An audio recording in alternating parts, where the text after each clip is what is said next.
But it really is banana republic stuff when losing an election means going to jail or losing your life.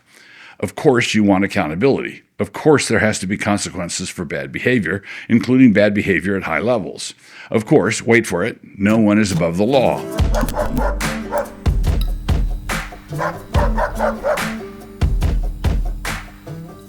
The other day, I wrote about the regrettable evaporation of Phase 2 on the Epstein case, and in that piece, I listed a number of possible options for understanding it. These options were offered to you, the discerning public, as possible explainers for what the heck was going on. I offered them as a public service. But since that time, and it wasn't that long ago, Tulsi Gabbard declassified a number of documents that appeared to me to have weighed 30,000 pounds, that were delivered by B-1 bombers, and which went down the ventilation shaft of the Obama legacy, so to speak. And so as a result of all those developments, that word serving as a good descriptor for all the chum in the water, another option occurred to me. And so I would like to add that option to my previous list, the source of the MAGA discomfiture. But first, before adding to the list of possibilities of what Trump might be thinking and doing here, let me do a quick review of what was behind the MAGA pushback on the DOJ's announcement that there was no Epstein list and that the case was now spit-spot closed. I saw a representative meme float by the other day that was a map of the Gulf of America with the Gulf renamed Gulf of Nobody's Been Arrested Yet. That about sums up the angst. In the catalog of dirty deeds done over the last number of decades, the Epstein dirty deeds certainly need to be included in that catalog, listed under elite pervs. They certainly rank right up there.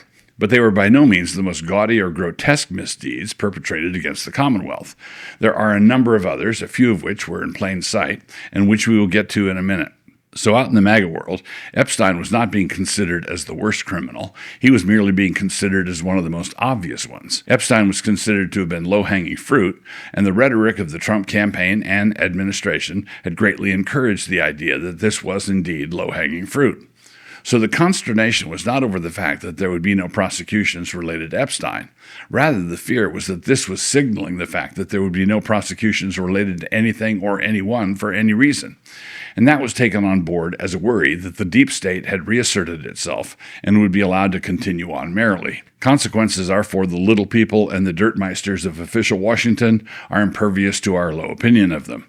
They care not. So the announcement of no charges was taken not as a particular point about Epstein, but rather as a signal that maybe Trump was rethinking that whole drain the swamp thing. And if you can't run with men, how will you run with horses? Jeremiah 12:5. If the Epstein bull snake case is too tough for you to pursue, how are you going to deal with the 28 anacondas? So here's the other option I thought of, and it is a bit more cheerful than some of the other ones. I don't have time for the bull snake right now because in a few days we take on all the anacondas all at once. So, think about what just happened. Tulsi Gabbard has in effect announced that former President Obama was guilty of high crimes and misdemeanors, to use the language of the Constitution. Gabbard made a point of using the language of treason. In his follow-up discussion of the released documents, Trump reiterated the stakes by using that same term, treasonous, he said, and all the way up to Obama. Tulsi's declassification of these documents demonstrated that President Obama ordered the intelligence agencies to jigger their reports to him in order to provide a foundation for alleging that there was collusion between Trump and Russia to help him win the 2016 election. This was not normal political disagreement and opposition. This was unvarnished and seditious corruption, and at the highest levels of government. Now think about this for a minute. Trump had to know that this move from Tulsi was coming. When commenting on it, he didn't act at all as though some underling got ahead of herself or opened fire early or otherwise committed him to something he didn't want to be committed to. No, he leaned into it. This was already in the works, and he knew it. So when he was turning away from the Epstein matter, he was turning towards something. In this view, he was a hunter turning away from the rabbit to go after the elephant. The pushback was because his base was afraid that he was turning away from hunting altogether. Now, there's no denying that the announcement that suggested we forget the rabbit was badly managed. It was a bowl of hash, in other words, not done well, contradictory, and all the rest of it. But if they really are serious about going after all the big game, it will be a botched job that will be quickly forgotten. If they botched the shot at the rabbit because they were drawing a bead on the elephant, everyone's attention will be fixed on the elephant hunt. So that's the option. This might be happening. But there's still room for caution. If the criminal referrals that have been registered with the DOJ do not come to arrests and trials, then the overpromising and underdelivering that the Epstein deal represented will be seen as simply the warm-up exercises. It will turn out to be the overture to that symphony called Lame Sauce in D minor. They will have decided to go for the world record in overpromising and underdelivering. Forget those Epstein clients in handcuffs. Think Hillary in handcuffs. Orange jumpsuit and all. No, wait, never mind. Death matches. Now let me review something important. Back when Trump won in 2016, surprising everybody, including him, I urged in this space that Trump not go after Hillary legally. You remember that Trump campaign rallies had resonated with repeated chants of lock her up, lock her up. Now no one should ever want to discourage the spirit of such jollity and exuberance, and one takes the point. But it really is banana republic stuff when losing an election means going to jail or losing your life. Of course, you want accountability. Of course, there has to be consequences for bad behavior, including bad behavior at high levels. Of course, wait for it, no one is above the law. I had not the slightest doubt that there were crimes that Hillary could plausibly be indicted for, but you still don't want to see that kind of jitney politics. So I wrote that then, and in the abstract, I still think that.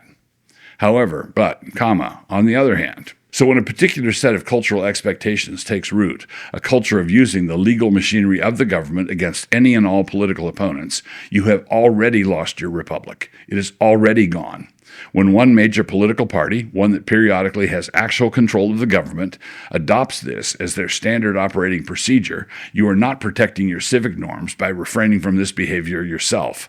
What has happened is that war has broken out and you announce your pacifism. When they do this, they say they are quote-unquote protecting democracy and that quote-unquote no one is above the law and so on. But when this happens, the legal machinery is not being used to clean up elections.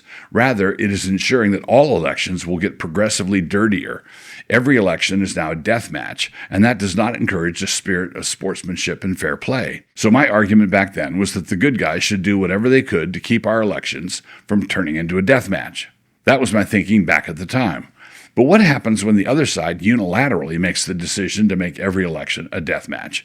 It makes no sense for the other side to refrain from some actions in order to avoid a death match when you realize that you are already in the middle of a death match. That would be like Admiral Nimitz ordering his ships at Midway not to shoot back because he didn't want to provoke a hostile reaction. During the debate over the Constitution, George Washington was chairing the meeting and therefore was not participating in the debate. The topic is whether or not we should have a standing army, and someone proposed that we should have an army, but that the number of troops should be fixed at something like 10,000 men. Washington leaned over to a colleague and said that the motion needed a rider that stipulated that we would never be invaded by a force of over 15,000 men. The deeper lesson in this dark and amusing anecdote is that there are many aspects of conflict that are not up to you. Unilateral deathmatch, or attempted murder by another name. So what do I mean when I say that the other side decided, and unilaterally, that this is the way we do things now? If you don't resist them, then this is the way we do things now. If you do resist them, then some warmed-over conservative types, yearning for the Eisenhower years, will complain that you are the one normalizing this deathmatch behavior, that you are the reason that this is the way we do things now. You know, the way people overlook centuries of Muslim conquest and aggression in order to blame Christian Europe for the Crusades. Kind of like that. Actually, no, exactly like that. Indict Obama? You can't arrest a former president.